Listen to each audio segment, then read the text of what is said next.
He's unflappable.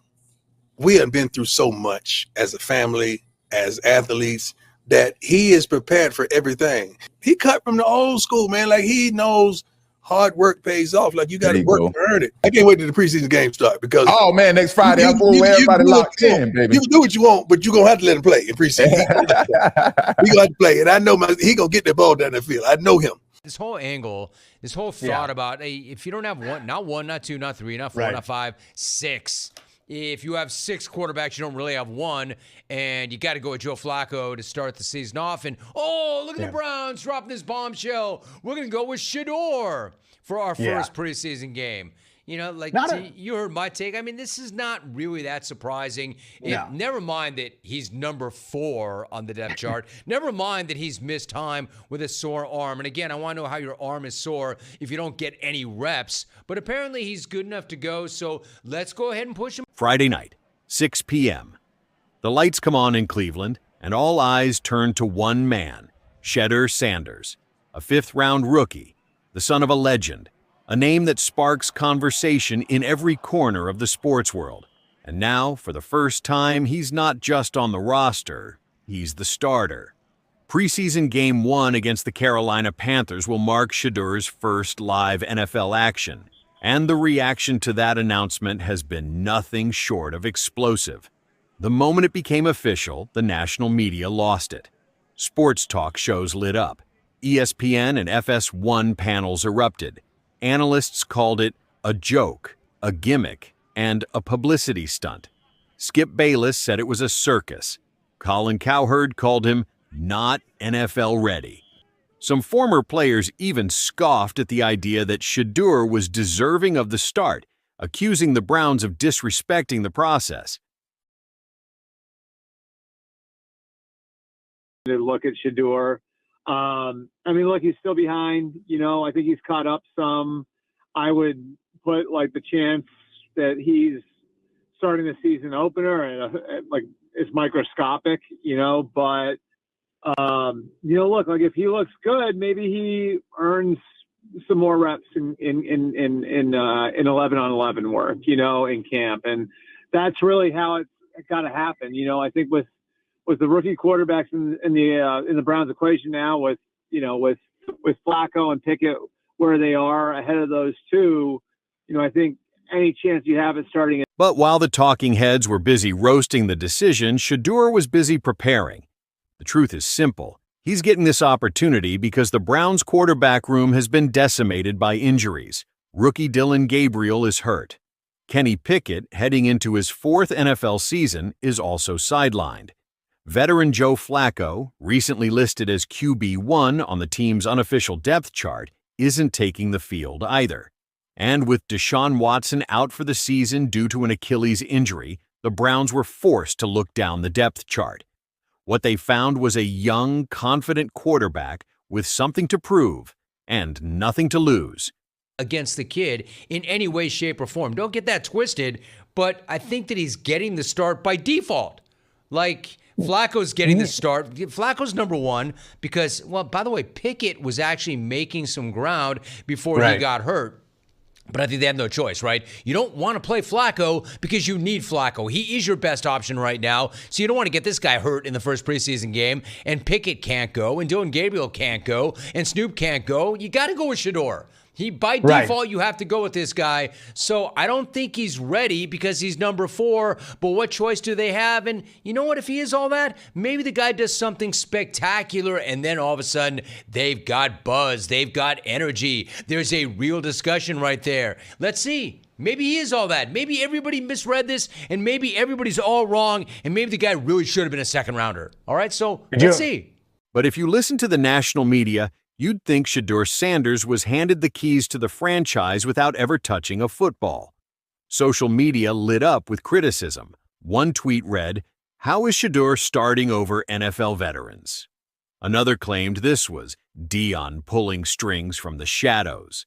The volume of the hate was loud and telling. This wasn't about a rookie getting a preseason opportunity. This was about Shedeur Sanders getting that opportunity. But they left out a lot in their outrage, like the fact that Shedeur has been quietly grinding since day 1 of camp. On day 4, he turned heads by throwing 3 touchdowns, including a perfect strike to fellow rookie Luke Floria. Coaches took notice, teammates showed respect, and fans started asking questions. Maybe, just maybe, the kid is ready. But how do you think this actually impacts the race to be the starter and the backup there in Cleveland, with Joe Flacco likely getting that starting nod at least at the start of the season? You know, that's a great question, Chris, because we've seen Shedeur Sanders outperform Dillon Gabriel in practice, and all that has done is earned him more third and fourth team reps, right? So he could play well in his ball game, and the Browns could still be the Browns and not do what's right by him or by the team. But I say team last because here's the thing. If he goes out there and plays well, and we've seen him play well in practice, it won't be long before the team starts saying, hey, this is the guy that needs to be out there. We saw this back in 2012 with Russell Wilson. Remember, they had just signed Matt Flynn to a bunch of money, and next thing you know, Russell Wilson, third-round pick, short guy out of Wisconsin, comes in there, balls out, and makes it undeniable in the preseason games to where the team was like, yo, this is the guy. I don't care we paid this guy this money. He needs to start. So this is why this opportunity for Shedeur, albeit under weird situations and how it came about, it's important for him to go out there and make sure he balls out. He has to have the greatest preseason game in preseason football history to kind of change the perception of these Browns coaches that seem hell-bent on not allowing him to play himself up that depth chart despite doing so in training camp. At his locker, Shedeur didn't flinch when asked about the lack of reps or where he stood on the depth chart. "That's not my place to answer," he told reporters. "It's not in my control. So I'm not even going to think about that or have that in my thought process. There's a lot of people that want the opportunity to be at this level, and I'm here. I'm thankful to have the opportunity." That's not the sound of entitlement. That's the voice of a man who's been underestimated at every level, starting at an HBCU, then transferring to a Power 5 school, and now grinding through the NFL ranks.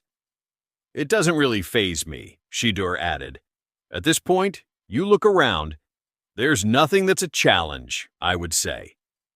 The calmness in his tone didn't match the storm outside. While the media was spinning this as a scandal, Shedeur just kept showing up. Let's be clear, Shedeur didn't steal this job. He didn't leapfrog the depth chart or sneak past veterans in the night. The situation in Cleveland is what it is.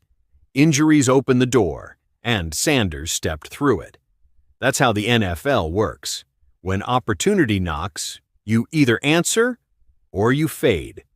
The fact that Shedeur answered it with grace, focus, and production should be celebrated. But instead, it's being ridiculed. What's really happening here?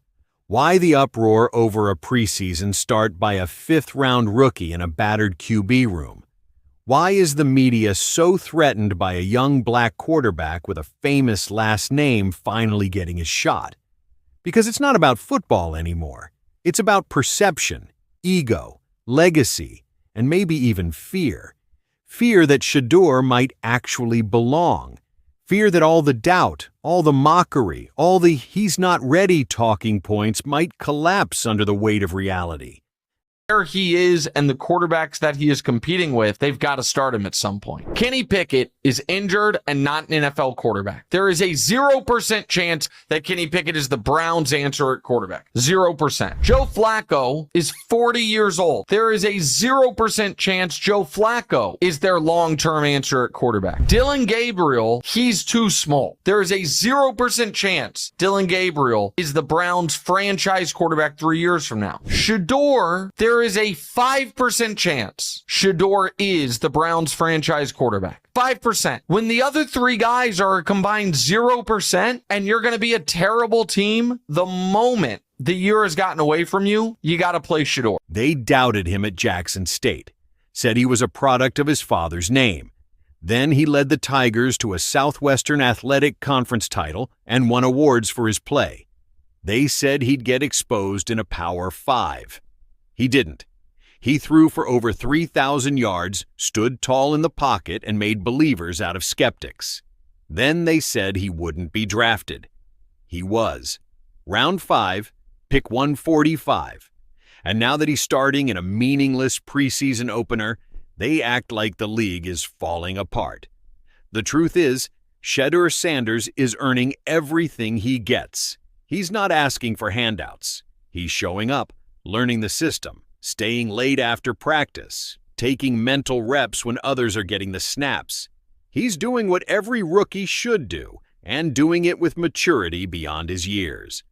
The Browns are playing 3 preseason games this August, starting with the Panthers, followed by the Eagles and Rams.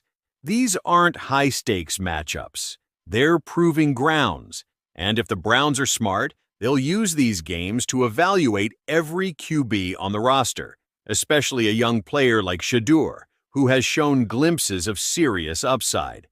Cleveland's regular season opener against the Bengals on September 7th is still a month away. There's time, but the firestorm has already started. And Shedeur? He's walking straight into it. No excuses, no handouts, just opportunity. He knows that every throw will be scrutinized, that every mistake will be dissected, that every highlight will be dismissed by the same analysts who said he wouldn't last a week in the NFL. And yet, he's still stepping on that field. So say what you want about his name. Say what you want about Deion. Say what you want about the hype, the spotlight, or the agenda. But when Shedeur Sanders takes that first snap on Friday night, he will have earned it. Through silence, through scrutiny, and through sheer perseverance. Let the critics talk. Let the media rage. Let the world tune in, waiting for a stumble. Because that's when Shedeur's at his best. When the lights are brightest and the hate is loudest. Game on.